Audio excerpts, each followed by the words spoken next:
Developing Marketing Strategies and Plans Chapter 2. Marketing strategies require both discipline and adaptability as they evolve over time. Companies must continuously uphold and enhance their strategies. In today's fast-changing marketing industry, finding the best long-term strategy is crucial, but difficult.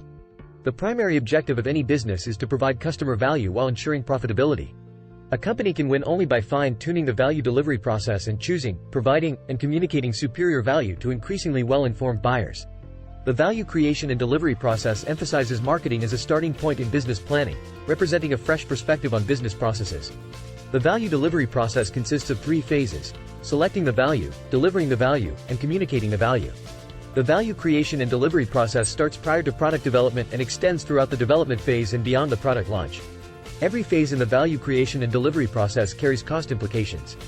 Michael Porter's value chain model proposes that a company is comprised of a combination of activities involved in designing, producing, marketing, delivering, and supporting its product.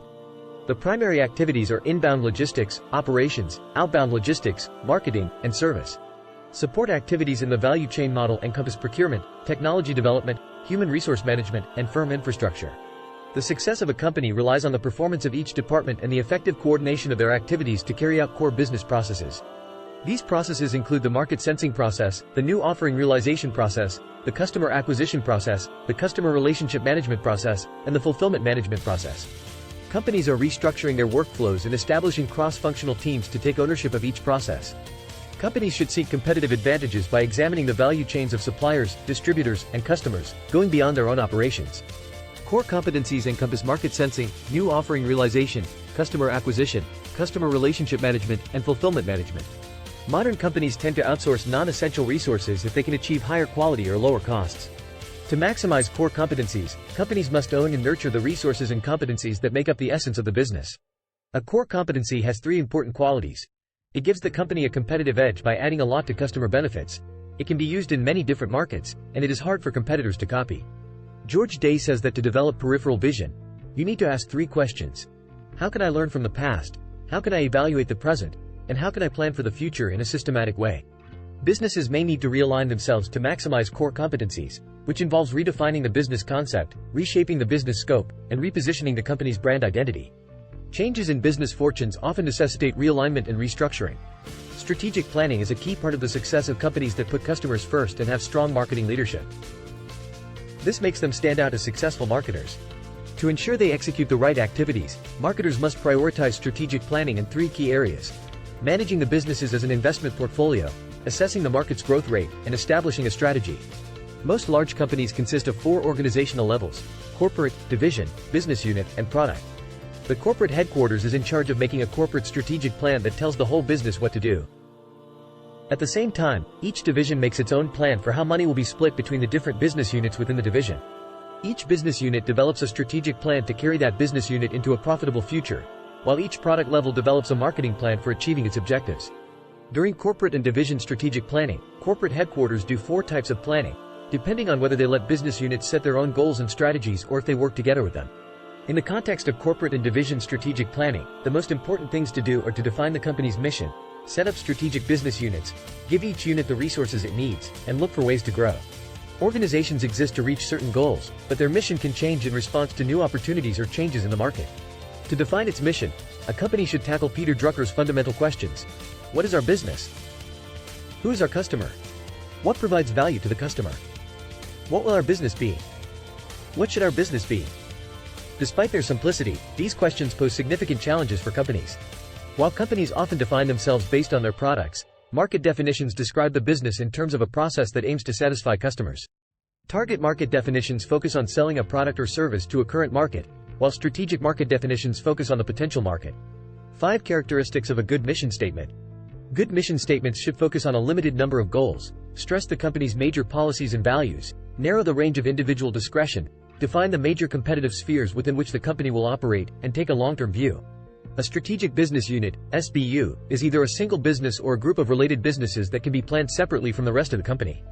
A strategic business unit, SBU, has its own set of competitors and is run by a manager who is in charge of strategic planning and making sure the business is making money. Assessing growth opportunities means making plans for new businesses, reducing the size of existing operations, and getting rid of older businesses. If there is a gap between desired sales and projected sales, corporate management will need to develop or acquire new businesses to fill it. To fill the gap, the company can identify opportunities for growth within current businesses, intensive opportunities, build or acquire businesses related to current businesses, integrative opportunities, or add attractive unrelated businesses, diversification opportunities. Intensive growth strategies involve reviewing opportunities for improving existing businesses using a product market expansion grid. This framework considers strategic growth opportunities in terms of current and new products and markets, such as market penetration, market development, product development, and diversification. These strategies offer several ways to grow, but management must also look for integrative growth opportunities. Integrative growth is the process of increasing sales and profits through backward, forward, or horizontal integration. Horizontal mergers and alliances don't always work out. However, these sources may not deliver the desired sales volume, so the company must consider diversification. Diversification growth is an important strategy for companies that have the right mix of business strengths to succeed. Downsizing and divesting older businesses. Companies must carefully prune, harvest, or divest tired old businesses to release needed resources for other uses and reduce costs. Organizational culture is the shared experiences, stories, beliefs, and norms that characterize an organization. It is difficult to change, but adapting the culture is often the key to successfully implementing a new strategy. Marketing innovation is an important part of a company's strategy. Senior management should identify and encourage fresh ideas from three generally underrepresented groups: employees with youthful or diverse perspectives, employees far removed from company headquarters, and employees new to the industry. Business unit strategic planning. SWOT analysis is a way of monitoring a company's strengths, weaknesses, opportunities, and threats. It is a way of monitoring the external and internal marketing environment. There are three main sources of market opportunities: offering something in short supply, providing an existing product or service in a new or superior way, and the consumption chain method. Companies can benefit from converging industry trends and introduce hybrid products or services new to the market, making a buying process more convenient or efficient, meeting the need for more information and advice, customizing a product or service, and introducing a new capability. Companies can use market opportunity analysis, MOA, to evaluate opportunities and the best marketing opportunities. Businesses can evaluate their own strengths and weaknesses by using a form like the one shown in Marketing Memo, Checklist for Evaluating Strengths, Weaknesses Analysis. The big question is whether the business should limit itself to those opportunities for which it possesses the required strengths or consider those that might require it to find or develop new strengths. Goal formulation. 4 criteria that must be met for an MBO system to work. Objectives must be arranged hierarchically, from most to least important. Objectives must be quantitative, realistic, and consistent. Goals must be arranged hierarchically, from most to least important. Objectives must be quantitative, realistic, and consistent. Other important trade-offs include short-term profit versus long-term growth, deep penetration of existing markets versus development of new markets, profit goals versus non-profit goals, and high growth versus low risk.